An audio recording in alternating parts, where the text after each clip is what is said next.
حضرت عمر بن میمون رضی اللہ تعالیٰ عنہ بیان کرتے ہیں، میں حضرت ابن عباس رضی اللہ تعالیٰ عنہ کے پاس حاضر تھا۔ 9 افراد پر مشتمل ایک وفد آیا اور حضرت ابن عباس سے الگ ہو کر کچھ باتیں کی۔ جب وہ چلے گئے تو اپنے ارشاد فرمایا، یہ لوگ اس شخص کی غیبت کر رہے تھے جس کو 10 خصوصیات حاصل ہیں۔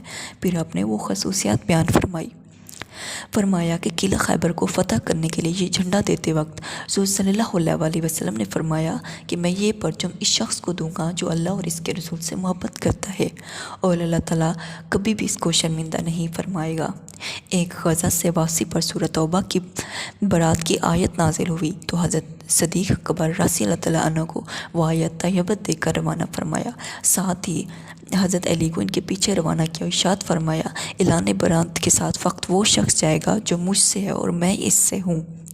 حضرت علی رضی اللہ تعالیٰ عنہ کو یہ اعزاز بھی حاصل ہے کہ رسول اکرم صلی اللہ علیہ وسلم نے سیدنا امام حسن، سیدنا امام حسین، سیدنا فاطمہ زہرا اور سیدنا علی رضی اللہ تعالیٰ عنہ کو بلا کر ان پر چادر پھیلائی اور یہ دعا فرمائی، یا اللہ یہ میرے اہل بیت ہیں، ان سے ہر طرح کی ناپاکی دور فرما دے اور خوب پاک فرما دے۔ حضرت علی رضی اللہ تعالیٰ عنہ وہ شخص ہیں جو حضرت خدیجہ کے بعد اسلام لائے۔ حضرت علی کو یہ اعزاز حاصل ہے کہ شب ہجرت رسول صلی اللہ علیہ وسلم کی چادر اوڑھ کر آپ کے بستر پر سو گئے، اور حضرت ابو بکر رضی اللہ تعالیٰ عنہ نے پکارا، یا رسول اللہ۔ جواب میں ارشاد فرمایا، رسول اللہ تشریف لے گئے ہیں، یوں ساری رات بستر رسالت پر آرام فرما رہے اور سرکار دو عالم ہجرت کر کے مدینہ تشریف لے گئے۔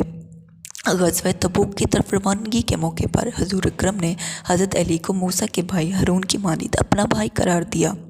ساتویں خصوصیت یہ ہے، مسجد نبوی میں کھلنے والے تمام ہجروں کے دروازے بند کر دیے گئے، لیکن حضرت علی کا دروازہ کھلا رہا۔ حضرت علی وہ صحابی ہیں جن کے متعلق سرکار دو عالم صلی اللہ علیہ وسلم نے ارشاد فرمایا، جس کے میں ولی اس کا علی ولی۔